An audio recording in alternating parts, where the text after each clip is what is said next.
అందరికీ నమస్కారం అండి. ఈరోజు మనము మేషరాశి వారి యొక్క జాతక ఫలితాలను తెలుసుకోబోతున్నాము. మేషరాశి వారికి మే 25 అనగా సోమవారం నాడు వీరి యొక్క జాతక ఫలితాలను తెలుసుకోబోతున్నాం. అయితే మేషరాశి వారు ఎవరైతే ఇప్పుడే కొత్తగా మన ఛానల్ చూస్తున్నారో దయచేసి ఛానల్ సబ్స్క్రైబ్ చేసుకొని వీడియోకి లైక్ చేసి సపోర్ట్ చేయడం మాత్రం మర్చిపోకండి. మరి వీడియోని ఎక్కడ కూడా స్కిప్ చేయకుండా చివరి వరకు చూసినట్లయితే మీకైతే పూర్తిగా అర్థమవుతుంది. రేపటి రోజున మీ యొక్క రాశి ఫలితం ప్రకారం మీకు ఏ విధంగా ఉండబోతుందో తప్పకుండా తెలుసుకుందాము. మరి అంతకన్నా ముందుగా ప్రతి ఒక్కరికి కూడా ఏదో సమస్య ఉంటుందండి. సమస్యలు అంటే ఉండదు కదా. మరి ఆ సమస్యల పరిష్కారం కోసం ఎక్కడెక్కడికో వెళ్ళి జ్యోతిష్యం చెప్పించుకొని నిరాశ చెంది ఉంటే ఒక్కసారి మన గురువు గారిని కాంటాక్ట్ అవ్వండి. ఓం శక్తి దుర్గాదేవి ఆశీస్సులతో జ్యోతిష్యబ్బన్ను మన గురుగారు అఘోర తాంత్రికతో స్త్రీ పురుష వశీకరణ చేస్తారు. ప్రత్యేకమైన పూజలు చేసి భార్యాభర్తల సమస్యలు, మానసిక సమస్యలు, ప్రేమ పెళ్లి సమస్యలు, చెడు ప్రయోగాల నివారణ 100% ప్రతి ఒక్క సమస్యకి పూజల రూపంలో పరిహార మార్గంలో ఖచ్చితమైన పరిష్కారం అయితే చెప్తారండి. దూర ప్రాంతంలో వారు కూడా ఫోన్ కలతో ప్రతి ఒక్క సమస్యకి ఖచ్చితమైన పరిష్కారం కూడా కలదు. ఒక్కసారి నమ్మకంతో మన గురుగారు సంప్రదించుకోండి. మన గురుగారి పేరు వచ్చి లక్ష్మీ నరసింహరాజు గారు అండి. మీరు సంప్రదించిన ఫోన్ నెంబర్ 9550349125. చాలా నమ్మకమైన గురుగారు అండి. ఈ గురుగారి ద్వారా చాలామంది లబ్ధి పొందారు. మేము కూడా మాకున్న సమస్యల్ని ఈ గురుగారి ద్వారానే పరిష్కరించుకున్నాము. మీరు కూడా నమ్మకంతో ఒకసారి ప్రయత్నించండి. సమస్య మీది పరిష్కారం మాత్రం ఖచ్చితంగా మన గురుగారి దగ్గర అయితే కలదండి. ఒక్కసారి నమ్మకంతో ప్రయత్నించండి. ఇక వివరాలకు వస్తే కనుక ఈ రాశివారి ఇవ్వడం దిన ఫలితాల ప్రకారం అండి, రేపటి రోజున ఈ రాశివారి వాళ్ళ కాళ్ళ దగ్గరికి ఇద్దరు వ్యక్తులు అయితే రాబోతారండి. ఈ ఇద్దరు వ్యక్తులు వీరి కాళ్ళ దగ్గర రావడం గల కారణం ఏంటి, అసలు ఆ వ్యక్తి ఎవరో విషయాలు కూడా వివరంగా తెలుసుకుందాము. కాబట్టి వీడియోని ఎక్కడ కూడా స్కిప్ చేయకుండా చూడండి.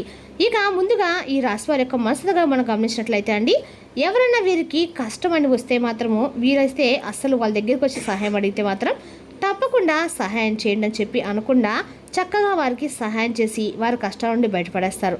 కానీ వారు ఆనందంగా ఉంటారండి. అప్పటి వరకు ఏంటంటే మీ దగ్గర నుండి అవసరాన్ని అలాగే ప్రతి ఒక్కరు కూడా ఉపయోగించుకొని ఏంటంటే అప్పటి వరకు వాళ్ళు మీ దగ్గర చాలా నటిస్తారు. తర్వాత మిమ్మల్ని ఏంటంటే దెబ్బతీసే విధంగా ప్రయత్నం మొదలు పెడతారు. లోకం అలా ఉంది కాబట్టి మనం ఎవరిని కూడా ఎక్కువగా నమ్మకాలు పెట్టుకోకూడదు. ఎవరిపైనా కూడా అంటే డిపెండ్ అవ్వకూడదు. అలాగే వారిని మనం తలపైన పెట్టుకొని ఊరికే విధంగా మనమైతే ప్రవర్తించకూడదు. ఎవరి హద్దుల్లో వాళ్ళు ఉండాలి. కాబట్టి మనం ఏమిటంటే కొంతమంది అసలు ఏ విధంగా ఉంటారో తెలుసా అండి, పైకేమో చాలా చక్కగా నటిస్తూ ఉంటారు, లోపల మాత్రం మన మీద కుళ్ళు కుడంతరాలు పెంచుకుంటూ ఉంటా అని చెప్పచ్చు. ఆ విధంగా కొంచెం మనల్ని పొగిడినా లేదంటే మన పనితనం కానీ లేదంటే మన కుటుంబంలో ఉన్నటువంటి వారిని కానీ ఏదంటే ఒక అందాన్ని కానీ ఇలా ఏదైనా కానీ ఒక పర్సనల్కి సంబంధించినటువంటి ఏవైనా మీరు ఇలా ఉంటారో మీరు బాగా చేస్తా అని చెప్పి ఏదైనా 4 మాటలు మాట్లాడితే మనం అందరం ఎక్కేసే విధంగా ఉండకూడదు అనమాట. వారు అసలు దేనికి ఈ విధంగా చెప్తున్నారు, దేనికి సంబంధించి మన దగ్గర అసలు ఏ విధమైనటువంటి అంటే ఏ విషయం పట్ల మన దగ్గర ఏదైనా తెలుసుకోనుకుంటున్నారు, లేదంటే మన దగ్గర ఏదైనా అవసరానికి వచ్చారా, ఇటువంటివి కూడా 1-2 సార్లు ఆలోచించుకోవాలండి. అయితే ఇప్పుడు ఈ విధమైనటువంటి మాటలను ఎందుకు చెప్పాల్సి వచ్చిందంటే, కొంతమంది ఇంతకుముందు గతంలో మీ దగ్గర కొంతమంది అవసరానికి మిమ్మల్ని చాలా బాగా ఎక్కువగా వాడుకున్నారండి. వాడుకొని మిమ్మల్ని చీకొట్టారు. సమాజంలో మీరంటే ఒక చెడ్డవారనే విధంగా నలుగురిలోనూ మిమ్మల్ని చూపించాలనేటువంటి ప్రయత్నాలు చేసినప్పుడు కూడా భగవంతుని యొక్క అనుగ్రహం మీకు తోడుగా ఉండబట్టి ఆ యొక్క భగవంతుని యొక్క అనుగ్రహంతో మీరు బయటపడాలని చెప్పుకోవాలి. అలాగే వారు మిమ్మల్ని ఏ విధంగా బాధ పెట్టినా, ఏ విధంగా సమాజంలో మిమ్మల్ని అంటే అఘోరపరచాలని చెప్పి నిలబెట్టాలని చెప్పి చూసినా కూడా మీరు ఎక్కడా కూడా వారికైతే ఛాన్స్ అయితే ఇవ్వలేదు. అయితే వారు విసిగి వేసారి ఇక వీరిని దెబ్బ తీసేటువంటి ప్రయత్నం మనం చేయాలనుకోకూడదు. ఎందుకంటే అమ్మో వీరి జోలికి పోకూడదు అనే విధంగా ఒక రియలైజేషన్ వాళ్ళకి వచ్చారనమాట. కాబట్టి వారంతటా వారే తప్పును తెలుసుకొని మీ దగ్గరకు వచ్చి మిమ్మల్ని సారీ చెప్పి మిమ్మల్ని ఇక ఇప్పుడు కూడా మీతో ఎటువంటి గొడవలు కానీ లేదంటే 3 రోజుల్లో ఫ్యూచర్లో మీతో ఎటువంటి ఇబ్బందికరమైనటువంటి పరిస్థితులు వారి వల్ల కలగకుండా ఉంటామని చెప్పి మీ దగ్గర ప్రమాణం చేస్తారండి. అలాంటి వారు ఎవరంటే మీకు దగ్గర రిలేషన్స్ కావచ్చు, లేదంటే మీ యొక్క బంధువులు కావచ్చు, లేదంటే మీ ఇరుగు పొరుగు వారు కావచ్చు, శ్రేయోభిలాషులు, స్నేహితులు, ఇలా ఎవరైనా కానీ కొంతమంది అయితే వ్యక్తులు మీ దగ్గర సహాయం తీసుకున్నటువంటి వ్యక్తులు మీ ద్వారా అంటే సహాయాన్ని పొంది మిమ్మల్ని బ్యాడ్ చేయనటువంటి కొంతమంది ఒపీనియన్ అలా ఉంటుందన్నమాట. అలాంటి వారు మీ దగ్గరకు వచ్చేసి రేపటిలోని ఎవరైతే చీకొట్టి మీరు అవసరం లేదు, మీ అవసరం మాకు ఇంకా లేదు, అసలు మీరే అవసరం లేదని చెప్పేసి దండం పెట్టిన వాళ్ళు రేపటి రోజున మరలా తిరిగి వచ్చి మీ దగ్గర చేతులు జోడించి మరి నమస్కరించి మా తప్పు అయిపోయిందని చెప్పి మిమ్మల్ని తప్పకుండా అడుగుతారండి. ఇక అలాగే మీరు మీ యొక్క మనస్తత్వం ఎలా ఉంటుందంటే, మన తప్పు వీరికి ఇంకా సహాయం చేయలేదేమో, అయ్యో పాపం మనల్ని అడిగాడు కదా సహాయం పాపం మనకంటూ మన ఇక వారికి ఎవరు చిక్కకు మనల్ని అడిగారేమో పాపం మన దగ్గర ఉన్నదంతా వాళ్ళకి ఇచ్చేస్తే ఏమవుతుంది, మనలా మనం సంపాదించుకోవచ్చు పోనీలు అని చెప్పి మన మంచి మనసుతో ఆలోచిస్తారండి. మీరు కాకపోతే ఏంటంటే ఎదుటి వ్యక్తులు అలా ఉండరు. కాబట్టి ఈ ఒక్క విషయాన్ని మీరు గమనించుకోవాలి. ఇక అలాగే కుళ్ళు కుడంతలు అనేవి మీకు అస్సలు తెలియదు. కాకపోతే పైకి ఏంటంటే ఈ రాశి వారండి చూడడానికి చాలా గంభీరంగా ఉంటారనమాట. ఎదుటి వ్యక్తులు మాట్లాడాలన్నా కూడా అమ్మో వీళ్ళకి చాలా కోపం ఎక్కువ కాబోలు, లేదంటే గర్వం ఎక్కువ కాబోలు అనే విధంగా మీ యొక్క ముఖ కవికలు, మీ యొక్క ముఖభావాలు అలా ఉంటాయన్నమాట. కాబట్టి ఎవరైనా కానీ మీతో మాట్లాడంటే కొంచెం ధైర్యము చేయరు, వెనుకడుగు వేస్తారు. ఆ విధంగా మీ యొక్క మాట తీరు అలా ఎలా ఉంటుందంటే ఎవరితోనైనా కానీ ఇట్టే కలిసిపోతారండి. కాకపోతే ఏంటంటే మంచిగా ఉంటే మంచిగా ఉంటారు, ఎవరికైనా కానీ చెడుగా కనుక మీకు అంటే పర్సనల్గా మిమ్మల్ని కానీ చెడుగా ఎవరైనా ఉద్దేశపూర్వకంగా చెడుగా తలపెట్టాలని చెప్పి చూస్తున్నారు, లేదంటే మీకు ఏదైనా కానీ వారిపైన బ్యాడ్ ఒపీనియన్ ఉన్నా కానీ వెంటనే మీకు అర్థమైపోతుంది. అలాంటి వారిని మీరు ఏం చేస్తారంటే పట్టించుకోరనమాట. అసలు మీ జీవితంలో కూడా వారి ముఖం కూడా చూడరు. మంచిగా ఉంటే మీరు కూడా చాలా మంచిగా ఉంటారు. అదే మీకు ఏదైనా కానీ చెడు తలపెట్టాలని చెప్పి అనేటువంటి ఆలోచన ఎదుటి వ్యక్తికి వచ్చినా కూడా మీరు ఇట్టే పసిగట్టేస్తారు. కాకపోతే ఏంటంటే అండి మీలో ఉన్నటువంటి వీక్నెస్ ఏంటంటే ఎవరైనా మాకు బాగా మేము కష్టాల్లో ఉన్నాము, మాకు ఏదైనా సహాయం కావాలని అనగానే మీ మనసు వెంటనే చలించిపోతుంది అనమాట. అంటే అసలు ఇక మేము తప్ప వాళ్ళకి ఎవరు కూడా సహాయం అందించే వాళ్ళు లేరేమో పాపం, అందుకే మా దాకా వచ్చారు, మీ దగ్గర ఉన్నా లేకపోయినా మీరు ఏం ఆలోచించకుండా వారికి ముందు సహాయం చేయాలన్నటువంటి ఏర్పాట్లు అయితే అన్ని రకాలుగా చేస్తారు. కాబట్టి అతి మంచితనం అనేది కొన్ని చోట్ల కూడా పనికిరాదండి. కాబట్టి అతి మంచితనానికి కొంచెం తగ్గించుకోవాలి. ఇక అలాగే మీరు కొన్ని విషయాల్లో నిర్లక్ష్యం చేసినటువంటి విషయాల్లో రేపటి రోజున కొంచెం జాగ్రత్త పడాలి.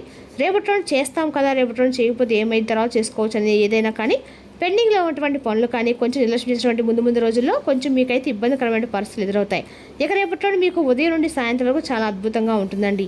మీ పనుల్లో చాలా బిజీగా ఉంటారు. అసలు కొంచెం కూడా సమయం లేదనుకోకుండా మీ పనులపై మీరు కాన్సన్ట్రేషన్ చేస్తారు. అలాగే కుటుంబ సభ్యులతో కూడా చాలా చక్కగా సమయాన్ని అయితే గడుపుతారు. అలాగే పిల్లలతోనూ పెద్దలతో అందరితో కూడా కాసేపు అయితే కాలక్షేపంగా రేపటి గడుపుతారు. అలాగే దైవ నామస్మరణ చేసుకుంటారు. మీ ఇష్టదైవ నామస్మరణ చేసుకుంటారు. ఉదయం నుండి సాయంత్రం లోపు మీకు ఎప్పుడు కుదిరితే అప్పుడు ఉదయం కానీ సాయంత్రం కానీ ఇంట్లో అయితే దేవుని పెట్టుకోకుండా మర్చిపోకండి. అలాగే మీపై ఉన్నటువంటి నరదిష్టికి ఉప్పు ఆవాలతో రుచి చేసుకుంటూ ఉండండి. ఎందుకంటే మీపై ఎక్కువగా నరదిష్టి అనేది చాలా ఎక్కువగా ఉంటుంది. కాబట్టి ఆ యొక్క నరదిష్టి అనేది తొలగిపోవాలంటే వారంలో ఒకసారైనా ఉప్పు ఆవాలతో కలిపితే దిష్టి తీసేసుకోండి. ఇక అలాగే మీ మనసులో ఏదైనా కానీ చాలా రోజుల నుండి ఏదైనా ఒక పనిలో కీడు తలపెట్టినటువంటి పనిలో అయ్యో మాకు ఇది అవ్వదేమో, అసలు సక్సెస్ అవ్వేమో అని దేని గురించి అయితే బాధపడుతున్నారో ఆ పనికి రేపటి మీరు ప్రారంభిస్తారండి. ఇంకా ఏదో ఒకటి చేసి ధైర్యం చేసి ఈ పని చేయాలనేటువంటి తెగింపు ఆలోచన అనేది మీలో వస్తుంది. దానికి సహాయంగా బంధువులు, కుటుంబ సభ్యులు ఉన్నటువంటి పెద్ద మనుషులు అందరూ కూడా మీకు ధైర్యాన్ని అందిస్తారు. ఆ ధైర్యంతో మీరైతే ఏదైతే అది అయిందనేటువంటి ఉద్దేశంతో ఆ పని ఎలాగైనా అయితే సక్సెస్ అయితే అవుతుంది చెప్పేటువంటి ఉద్దేశంతో మీ పని మీరైతే స్టార్ట్ చేస్తారు. అలాగే వృత్తి, ఉద్యోగ, వ్యాపారానందు అన్నింటిలో కూడా మీరైతే రేపటి లాభాలను గడిస్తారు. కోర్టుకు సంబంధించినటువంటి కేసుల్లో కూడా మీకు మంచిగానే రేపటి కలుసుబాటుగా ఉంటుంది. భార్యాభర్తల మధ్య చిన్నపాటి గొడవలు ఎదురవుతాయి, కానీ సాయంత్రం కల్లా మీరు మరలా చక్కగా మీరైతే ముడిపటిలాగే చక్కగా ఉంటారండి. ఇక అలాగే ఎవరైతే ప్రేమికులు ఉంటారో ఆ ప్రేమికుల పరంగా చూసినట్లయితే రేపటి కొంచెం కష్టంగానే ఉందని చెప్పుకోవాలి. ఇంట్లో చెప్పుకోవాలని ఎదురుచూస్తున్న వాళ్ళు కానీ లేదంటే ప్రేమకు సంబంధించినటువంటి చర్చలు జరుపుతున్నటువంటి విషయంలో మాత్రం కొంచెం రేపటి మీకు చొక్క ఎదురుగా అవుతుందని చెప్పుకోవాలి. ఇక అలాగే మిమ్మల్ని చూసి ఏడ్చే వాళ్ళు మీకు బాగుపడతా అని చెప్పి ఎవరైతే మనస్ఫూర్తిగా సంతోషించి వారు ఎవరు ఉంటారో వారినైతే వదులుకోకండి. మీకు కీడు కోరుకునే వారు ఎవరో తెలుసుకొని జాగ్రత్త పడండి. ఇక అలాగే మీకంటూ సొంత ఇల్లు నచ్చినట్లుగా మీరు కట్టుకోవాలని చెప్పి ఒక స్థలాన్ని కొనాలని చెప్పి ఎవరైతే అనుకుంటూ ఉంటారో ఆ స్థలం అనేది మీకు రేపటి కొనడం కానీ లేదంటే కట్టినటువంటి ఇంటిని మీరు తీసుకోవడం కానీ లేదంటే ఆ యొక్క గృహ నిర్మాణం చేపేటువంటి పనులు రేపటి ఇటువంటి పనులు కూడా మీ ఇంటికి సంబంధించిన పనులు అయితే కొత్త పనులు అనేది రేపటి మీరైతే స్టార్ట్ చేస్తారని చెప్పుకోవాలండి. రేపటి రోజున మీరు చేపట్టిన చారిటీ పనులు మానసిక ప్రశాంతను హాయిని కూడా కలిగిస్తాయి.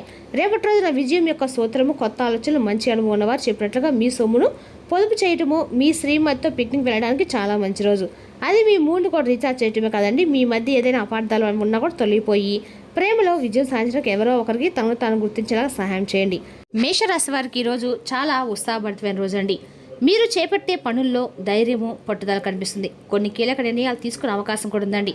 ఉదయం కొంత ఒత్తిడి ఉన్నా సాయంత్రానికి అనుకూలమైన ఫలితాలు అయితే కనిపిస్తున్నాయి. ఉద్యోగస్తులకి కొత్త బాధ్యతలు వచ్చే అవకాశం కూడా ఉంది. మీ పనితీరును అధికారులు మెచ్చుకుంటారు. పదోన్నతి లేదా బదిలీ విషయాలు శుభసూచనలు కనిపిస్తున్నాయి. వ్యాపారస్తులకు లాభదాయకమైన ఒప్పందాలు కుదిరే అవకాశం కూడా ఉందండి. ఆర్థికంగా రేపటి మోస్తారు అనుకూలంగానే ఉంటుంది. అనుకోని ఖర్చులు రావచ్చు, కానీ ఆదాయం కూడా సమతుల్యం చేస్తుంది. కొత్త పెట్టుబడుల విషయంలో పెద్దల యొక్క సలహా తీసుకోవడం మంచిది. కుటుంబ సభ్యులతో సంతోషం గడుపుతారు. ఇంట్లో శుభకార్యాలు చర్చలు జరిగే సూచనలు కూడా ఉన్నాయి. స్నేహితుల సహకారం లభిస్తుంది. దూరంలో ఉన్న బంధువుల నుంచి శుభవార్త వచ్చే అవకాశం ఉంది.